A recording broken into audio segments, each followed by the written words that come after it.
Hello and welcome to Brave Souls Rewind, the show where I 200 older characters so you don't have to. Today we'll be taking a look at the Renji that gave us all hope. I'm talking of course about Lost Agent Renji. As always, I will be trying out 3 builds and I have raised the character stats to a reasonable amount. Let's begin.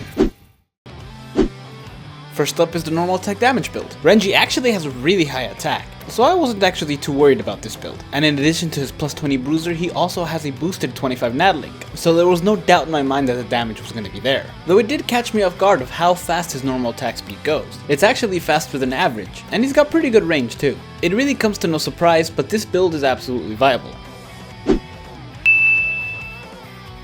Next up is the strong attack damage build, and after using the normal attack damage build and trying out his strong attacks in that build, I was actually pretty afraid of this one. I noticed that his strong attack 1 didn't have the best range, and I was right, the range is terrible. And although the range in the other two isn't bad, the damage is just not there, thanks mostly to his really low SP. So I'm gonna say this build is not viable. But I did discover something interesting with this build. I noticed that even with a strong attack damage build, his normal attack was still good. So rather than make a strong attack recharge build for the third build, I decided to do something a little different.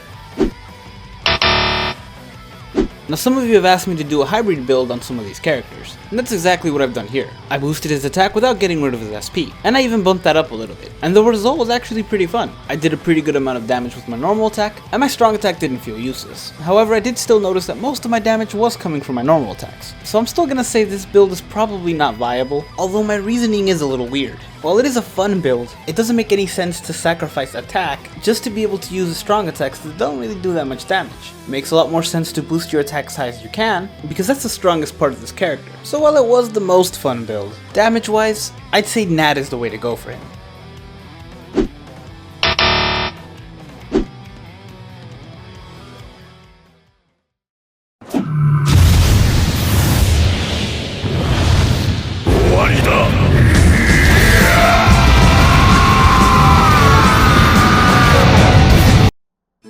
Thank you guys so much for watching.